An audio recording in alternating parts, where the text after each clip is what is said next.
নমস্কার, ভট্টসা study class চ্যানেলে তোমাদের স্বাগত। তোমাদের জন্য দারুণ সুখবর, ভারতীয় এয়ারফোর্সে নিয়োগের জন্য বিজ্ঞপ্তি জারি হয়েছে। নতুন বিজ্ঞপ্তি জারি হয়েছে যেখানে উচ্চ মাধ্যমিক পাস যোগ্যতাতে মেডিকেল অ্যাসিস্ট্যান্ট পোস্টে নিয়োগ করা হচ্ছে। এখানে তোমাদের বেতন 26,900 টাকা শুরুতেই থাকছে। পার্মানেন্ট সরকারি চাকরি, অল ইন্ডিয়া ফ্রেশার্স ক্যান্ডিডেট প্রত্যেকে আবেদন করতে পারো। আবেদন তোমাদের 4 সেপ্টেম্বরের মধ্যেই তোমাদের করতে হবে। এখানে আবেদন করার জন্য তোমাদের কিভাবে আবেদন করবে, কি প্রসেস, সম্পূর্ণ তথ্য A to Z ইনফরমেশন এই ভিডিওতে তোমরা পেয়ে যাবে। আর এরকমই যদি গুরুত্বপূর্ণ আপডেট পেতে চাও তাহলে অবশ্যই বলবো চ্যানেলটাকে সাবস্ক্রাইব করে বেল আইকনটাকে অল করে নেবে। তো চলো মূল পিডিএফে চলে যাচ্ছি। তো দেখতে পাচ্ছ আমি নোটিফিকেশনটা ওপেন করে নিয়েছি। এখানে তোমরা যেসব স্টেট থেকে অ্যাপ্লাই করতে পারবে, আসাম, সিকিম, অরুণাচল প্রদেশ, মেঘালয়, মণিপুর, ত্রিপুরা, তারপরে হচ্ছে ওয়েস্ট বেঙ্গল, উড়িষ্যা, ঝাড়খণ্ড, এইসব যে স্টেট আছে এই সব স্টেট থেকে তোমরা প্রত্যেকে অ্যাপ্লাই করতে পারো। এখানে দেখো তোমাদের বিভিন্ন গ্রুপ ভাগ করা আছে, যেমন গ্রুপ ওয়াই আছে মেডিকেল অ্যাসিস্ট্যান্ট। তো এখানের জন্য আলাদাভাবে তোমাদের পিএফটি হবে। এগুলোর তোমাদের যে রিপোর্টিং ডেটগুলো দেওয়া হয়েছে যে 27 আগস্ট থেকে 28 আগস্ট পর্যন্ত। তারপরে দেখো এই সব স্টেটগুলোর যেমন হচ্ছে তোমাদের ঝাড়খণ্ড আছে, ওড়িশা আছে, আর হচ্ছে সিকিম, এই সব স্টেটের যে যতগুলো ডিস্ট্রিক্ট আছে সবকটা ডিস্ট্রিক্টের। আর যদি তুমি ওয়েস্ট বেঙ্গল থেকে বিলং করো তাহলে এখানে দেখো ওয়েস্ট বেঙ্গল, ত্রিপুরা আর আসামের অল ডিস্ট্রিক্টের সেখানে তোমাদের পিএফটি হবে এই তারিখে, 30 তারিখ আর 31 তারিখ, 30 আগস্ট 31 আগস্ট। ওকে, 30 আগস্ট হচ্ছে তোমাদের রিপোর্টিং ডেট দেওয়া হয়েছে। এবং যারা যারা তোমরা আসাম, সিকিম, তারপরে হচ্ছে অরুণাচল প্রদেশ, ত্রিপুরা, মেঘালয়, তারপরে ওয়েস্ট বেঙ্গল, যেখানে দেখো আরও বেশি ক্যান্ডিডেট আছে, যেখানে হচ্ছে বিএসসি ফার্মেসি মেডিকেল অ্যাসিস্ট্যান্টের জন্য যারা অ্যাপ্লাই করছো তাদের জন্য হচ্ছে 2 তারিখ 3 তারিখ সেপ্টেম্বর মাসে রাখা হয়েছে। ওকে, তো এগুলো একটু দেখে নেবে। এগুলো হচ্ছে তোমাদের ফিজিক্যাল ফিটনেস টেস্ট যেটা হবে সেই ডেটগুলো কিন্তু এখানে দিয়ে দিয়েছে। ওকে, আচ্ছা, এর পরবর্তী আর কি আছে? এর পরবর্তী দেখো তোমাদের এখানে এলিজিবিলিটি ক্রাইটেরিয়া কি প্রয়োজন। আচ্ছা, এর পরবর্তী দেখো কি বলা হয়েছে।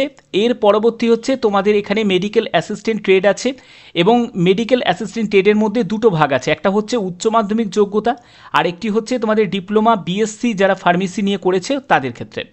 এখানে তোমাদের কি বলা হয়েছে দেখো, যারা উচ্চ মাধ্যমিক পাস যোগ্যতাতে আবেদন করবে তাদের উচ্চ মাধ্যমিকে 50% তোমার গড়ে নাম্বার থাকতে হবে, এবং ইংলিশে তোমাদের 50% থাকতে হবে, এবং অবশ্যই তোমাদের উচ্চ মাধ্যমিকে সায়েন্স ব্যাকগ্রাউন্ড থাকতে হবে, ফিজিক্স, কেমিস্ট্রি, বায়োলজি এই নিয়েই তোমাদের উচ্চ মাধ্যমিক পাস হতে হবে। ওকে, এবং দেখো বিএসসি ফার্মেসি ক্যাটাগরিতে যারা অ্যাপ্লাই করবে তাদের ক্ষেত্রেও কিন্তু উচ্চ মাধ্যমিক পাস যোগ্যতা চাওয়া হয়েছে, সেরকমই সায়েন্স ব্যাকগ্রাউন্ড নিয়ে 50% ইংলিশে থাকতে হবে, এবং তোমাদের বিএসসি বা ডিপ্লোমা তোমাদের ফার্মেসি নিয়ে করা থাকতে হবে, 50% গড়ের নাম্বার থাকতে হবে। ঠিক আছে, তো এই হচ্ছে তোমাদের যোগ্যতার ব্যাপারটা ক্লিয়ার করা আছে। যারা যারা আবেদন করছো বা আবেদন করবে ভাবছো তারা প্রত্যেকে আবেদন করে দিও, খুব ভালো একটি সুযোগ। এবং দেখো এখানে তোমাদের ওয়েটের কথা বলা হয়েছে। ওয়েট অবশ্যই তোমাদের হাইটের সাপেক্ষে তোমাদের ওয়েট হতে হবে, এবং তোমাদের এখানে চেস্টের ক্ষেত্রে বলা হয়েছে 77 সেন্টিমিটার, এটা নর্মাল অবস্থায় 5 সেন্টিমিটার এক্সপেন্ড করতে হবে। তারপরে হচ্ছে হিয়ারিং, এগুলোর যদি কোনো রকম সমস্যা থাকে তাহলে একটু প্রবলেম হতে পারে। এবং তোমাদের আর কি বলা হয়েছে দেখো, এখানে মেডিকেলিভাবে ফিট হতে হবে। তোমরা জানো যেহেতু একটা ইন্ডিয়ান এয়ারফোর্সের মতো জায়গায় কাজ করতে গেলে মেডিকেলিভাবে তোমাকে ফিট হতেই হবে। এবং তোমাদের এখানে বেতন কত টাকা থাকবে দেখো, ডিউরিং ট্রেনিং 14,600 টাকা প্রতি মাসে তুমি পাবে। পরবর্তী সময়ে যখন তোমার ট্রেনিং কমপ্লিট হয়ে যাবে তোমাদের 26,900 টাকা প্রতি মাসে তোমাদের মিলিটারি সার্ভিস পে হিসাবে তোমাদের দেওয়া হবে। এছাড়া তোমাদের ডিএ সহ বিভিন্ন যেসব অ্যালাউন্সগুলো আছে সেগুলোও তোমরা সুযোগ সুবিধাগুলো পেয়ে যাচ্ছ। এখানে সব কিন্তু এখানে মেনশন করা আছে, একবার ভালো করে একবার চেক আউট করে নেবে।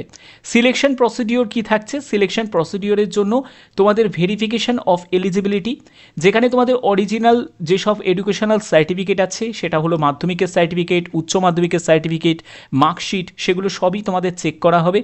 এবং তোমার যদি এনসিসি কোনো সার্টিফিকেট থাকে সেটাও তুমি দিতে পারো, বাট এটা কিন্তু অপশনাল। ঠিক আছে, যদি থাকে দিতে পারো। এছাড়া তোমাদের আর কি যা ডকুমেন্টসগুলো আছে সেই সব ডকুমেন্টসগুলো লাগবে, যেমন ডেট অফ বার্থের সার্টিফিকেট থেকে শুরু করে তারপরে তোমার কাস্ট সার্টিফিকেট, এগুলোও তোমাদের প্রয়োজন হবে যখন তোমাদের ভেরিফিকেশন হবে। এবং দেখো তোমাদের পিএফটি 1, পিএফটি 2 দুটো ভাগে ভাগ করা আছে।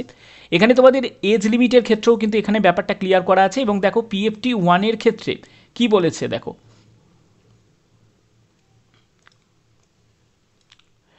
এবং দেখো তোমাদের PFT 1-এর ক্ষেত্রে 1.6 কিলোমিটার অর্থাৎ 1600 মিটার তোমাদের একটা রান থাকছে, যেখানে তোমরা 7 মিনিট সময় পাবে। যে এখানে for the candidate up to age 21, এবং যাদের 21-এর বেশি এজের যারা প্রার্থী আছে তাদের ক্ষেত্রে যে উইথিন 7 মিনিট 30 সেকেন্ড অর্থাৎ 7 মিনিট 30 সেকেন্ড তারা সময় পাচ্ছে, 30 সেকেন্ড বেশি সময় পাচ্ছে। এবং হচ্ছে তোমাদের PFT 1 PFT 2 আফটার 10 মিনিটস অর্থাৎ 10 মিনিট পরেই তোমাদের PFT 2 শুরু হয়ে যাবে। PFT 2-তে কী থাকছে দেখো, তোমাদের পুশ আপ থাকছে 10 পুশ আপ, 10 সিট আপ এবং 20 স্কোয়াল তোমাদের থাকছে। এগুলো তোমাদের অবশ্যই যেগুলো বলা হয়েছে সেগুলো অবশ্যই তোমাদের সেই রকমভাবে ফিজিক্যালিভাবে ফিট থাকাটা খুব দরকার আছে। এবং এখানে রিটেন টেস্ট তোমাদের থাকছে, যেখানে ইংলিশ আর হিন্দি হচ্ছে তোমাদের ল্যাঙ্গুয়েজ থাকবে, যেখানে ইংলিশের ওপর তোমাদের 20 তোমাদের কোশ্চেন থাকবে, 45 মিনিট তোমরা সময় পাবে, এবং তোমাদের জেনারেল অ্যাওয়ারনেস আর রিজনিংয়ের ওপর তোমাদের 30 কোশ্চেন থাকবে।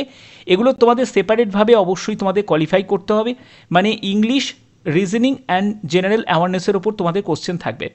এবং 0.25 হচ্ছে নেগেটিভ মার্কিং থাকছে, এবং আনঅ্যাটেম্পটের ওপর কোনো রকম মার্কস কিছু তোমাদের হবে না, ঠিক আছে, কাটা যাবে না। এবং এখানে বলছে যে 1 মার্ক এভরি কারেক্ট অ্যান্সার, অর্থাৎ সঠিক উত্তরের জন্য প্রতিটি প্রশ্নের মান হচ্ছে 1 করে থাকছে, 1 নম্বর তোমরা পাচ্ছ। এখানে দেখো এর পরবর্তী কি বলা হয়েছে, যদি তোমাদের আবেদন করতে গিয়ে যদি কোনো সমস্যা হয় তাহলে অবশ্যই এখানে যে ঠিকানাটা বলেছে সেই ঠিকানায় অবশ্যই তোমরা যোগাযোগও করতে পারো। এছাড়া তোমাদের এখানে মেল আইডি এবং তোমাদের এখানে মোবাইল নাম্বার দেওয়া হয়েছে, এই নাম্বারেও তোমরা যোগাযোগ করে নিতে পারো। হাতে কিন্তু এখনও অনেক সময় আছে, কারণ আবেদন তোমাদের কবে থেকে শুরু হয়েছে বা শুরু হবে সেটা কিন্তু এখানে মেনশন করা আছে। দেখো 27 আগস্ট থেকে, হাতে কিন্তু অনেক সময় আছে, 4 সেপ্টেম্বর পর্যন্ত তোমরা এখানে করতে পারবে। দেখো এখানে তোমাদের র্যালি আছে, র্যালিতে তোমাদের জয়েন করতে হবে। এটা শুধুমাত্র যারা মেল ক্যান্ডিডেট তারাই অ্যাপ্লাই করতে পারবে। এবং ঠিকানাটা তোমাদের দেখো, তোমাদের নর্থ 24 পরগনা, ওয়েস্ট বেঙ্গল, এই ঠিকানায় তোমাদের দেওয়া হয়েছে। যারা যারা আবেদন করতে চাও তারা অবশ্যই বলবো ভালো মতো এটা একবার রিড করে নেবে। একদম প্রত্যেকটা ইনফরমেশান আমি এই ভিডিওতে তোমাদের দিয়ে দিলাম। এবং এখানে দেখো তোমাদের হাইটের ব্যাপারটা ক্লিয়ার করা আছে, 152 সেন্টিমিটার তোমার হাইট হতে হবে মেডিকেল অ্যাসিস্ট্যান্ট ফার্মাসিস্টের জন্য। এবং তোমাদের আইয়ের ব্যাপারটা তো এখানে বলাই আছে যে দেখো 6'6" কিন্তু ইচ আই কিন্তু তোমাদের থাকতে হবে। অর্থাৎ দেখো ফিজিক্যালিভাবে এখানে ফিট থাকাটা খুব দরকার, কারণ ডিফেন্সে কোনো জায়গায় চাকরি করতে গেলে অবশ্যই তোমাকে ফিজিক্যালিভাবে ফিট থাকতে হবে। দেখো তো এখানে দেখো যে তোমাদের এখানে বয়স কত হতে হবে, born between 1 January 2005 and 1 January 2009, both date inclusive, ঠিক আছে। এই হচ্ছে তোমাদের এজ লিমিট থাকতে হবে। এবং এখানে দেখো সম্পূর্ণ ডিটেলসটা তোমাদের দেওয়া হয়েছে যে 27 আগস্ট, 30 আগস্ট আর 2 সেপ্টেম্বর, এটাই হচ্ছে তোমাদের অবশ্যই উপস্থিত হতে হবে। যে রিক্রুটমেন্ট যে টেস্টটা তোমাদের নেওয়া হবে সেই র্যালিতে তোমাদের উপস্থিত হতে হবে।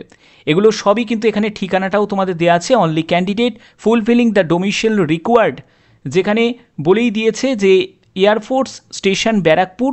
এইখানে দেখো এই হচ্ছে তোমাদের প্রপার যে ঠিকানা সেটা। এবং পাশাপাশি দেখো এখানে তোমাদের সেই ডেটগুলো কিন্তু দেওয়া আছে, অবশ্যই সেই ডেটগুলো তোমাদের ফলো করতে হবে। এবং ঠিকানাটা কিন্তু অবশ্যই তোমরা নোট ডাউন করে নাও, এই হচ্ছে তোমাদের ঠিকানাটা কিন্তু এখানে দেওয়া আছে। তো আশা করছি ভিডিওর মাধ্যমে প্রত্যেকটি তথ্য তোমাদের কাছে তুলে ধরলাম। যারা যারা ইন্টারেস্টেড আছো তারা অবশ্যই আবেদন করে দিও। বাদবাকি যখনই কোনো আপডেট আসবে অবশ্যই সেই আপডেট তোমাদের কাছে পৌঁছে যাবে। এখনের মতো এটুকুই, ধন্যবাদ।